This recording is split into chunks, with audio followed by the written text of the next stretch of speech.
Israel হবে এই বিশ্বের নেতৃস্থানীয় রাষ্ট্র, এটাতে কোনো ডাউট নাই, সে হবেই। এবং অলরেডি সে হয়ে গেছে, সে প্রায় 90% সফল, আর 10% বাকি আছে। এটা খুব অল্প সময়ের মধ্যে হয়ে যাবে। কারণ আমাদের দুর্বলতা আছে যে আমরা যে আপোষে কাদা ছোটাছুটিতে ব্যস্ত ছিলাম, আমরা হালুয়া রুটি খাচ্ছিলাম, এই সময়টুকুর মধ্যে ও প্রচন্ড শক্তিশালী হয়ে গেছে। ওই ইসরায়েল থেকেই আজকে সারা বিশ্বের পলিটিক্স নিয়ন্ত্রণ করা হচ্ছে, ব্যাংকিং সিস্টেম নিয়ন্ত্রণ করা হচ্ছে, অর্থনীতি নিয়ন্ত্রণ করা হচ্ছে, মিডিয়া নিয়ন্ত্রণ করা হচ্ছে, পত্র পত্রিকাও নিয়ন্ত্রণ করা হচ্ছে, আদর্শ নিয়ন্ত্রণ করা হচ্ছে, সংস্কৃতি নিয়ন্ত্রণ করা হচ্ছে, এবং আপনার এই যে প্রযুক্তি, অস্ত্র শস্ত্র, এগুলো সেখান থেকে নিয়ন্ত্রণ করা হচ্ছে। আর এটাই সেই রাষ্ট্র যেখান থেকে দাজ্জাল মানুষের রূপে বের হবে। এটাই সেই রাষ্ট্র। ওই জেরুজালেম থেকেই দাজ্জাল বের হবে। এই শক্তিশালী হয়ে গেল আমাদের চোখের সামনেই, কিন্তু আমরা কিছু করতে পারলাম না। এই যখন শক্তিশালী হয়ে গেছে, তখন সামনে একটা মহাযুদ্ধ লঞ্চ করবে, যেখানে 80টা দেশ পৃথিবীর একত্রিত হয়ে যাবে, এবং প্রত্যেকটা দেশের আন্ডারে থাকবে 12,000 করে সৈন্য। এবং এই যুদ্ধে প্রত্যেক 100 জন সৈনিকের মধ্যে 99টা সৈনিক মারা যাবে এই যুদ্ধে। এটা হবে পারমাণবিক যুদ্ধ, আপনার সামনেই করানো আছে। এরা যে স্বপ্ন দেখায় ভিশন 20, 30, 50, 100, এগুলো সব বোগাস। এতদিন পর্যন্ত এই ওয়ার্ল্ড আর সার্ভাইভ করবে বলে আমরা মনে করি না। আল্লাহু আ'লাম বিসওয়াব, আল্লাহ পাক ভালো জানেন। আমাদের রিসার্চ হচ্ছে এতদিন পর্যন্ত ওয়ার্ল্ড সার্ভাইভ নাও করতে পারে, না করার সম্ভাবনা 95%। এই মালহামার পরে ইমামুল মাহদী আসবেন শেষের দিকে, এবং তিনি মুসলিমদের হাল ধরবেন, এবং প্রচুর সংখ্যক মুসলিম এই যুদ্ধে মারা যাবে। প্রচুর সংখ্যক, প্রচুর, তাদের সংখ্যা অগণিত।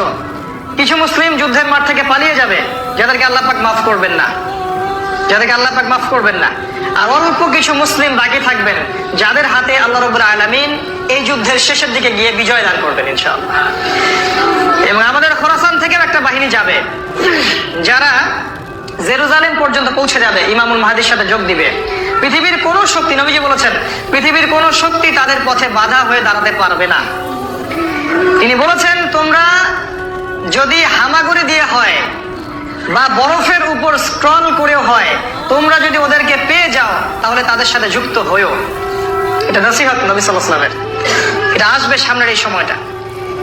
এই মালহামার পরে যখন মুসলিমরা আবারও বিজয়ের আসনে আসবে, তখন মুসলিমরা জয় করবে কনস্টান্টিনোপল বা তুরস্কের ইস্তাম্বুল। এটা এখন নেটোর হাতে চলে গেছে, এটা আবারও মুসলিমদের হাতে চলে আসবে। তারপর ঘোষণা করা হবে যে মাসিহুদ দাজ্জাল মানুষের রূপে বের হয়েছে। কোথায়? ওই জেরুজালেমে। তখন মুসলিমরা সেখানে ছুটবে। দাজ্জালের বাহিনীর সাথে মুসলিমদের ব্যাপক ফাইট হবে, কিন্তু মুসলিমরা তাদের সাথে পেরে উঠবে না। কেন পেরে উঠবে না? কারণ আল্লাহ পাক দাজ্জালকে এজন্য এভাবেই সৃষ্টি করেছেন। সে একটা পরীক্ষা, একটা ফিতনা।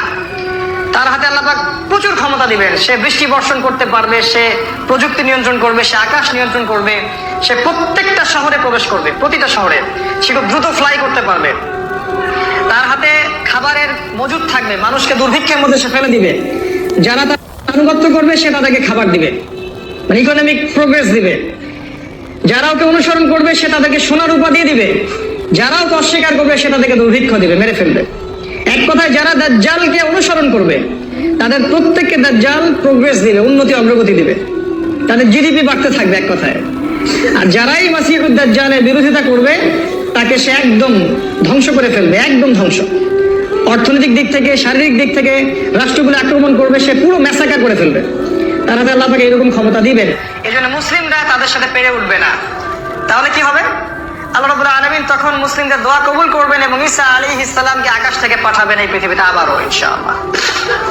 এবং ঈসা আলাইহিস সালাম সিরিয়ার দামেস্কে সাদা মিনারের উপরে নামবেন, এবং ইমামুল মাহদীও সেখানে থাকবেন। সেখানে ফজরের নামাজ পড়া হবে। ইমামুল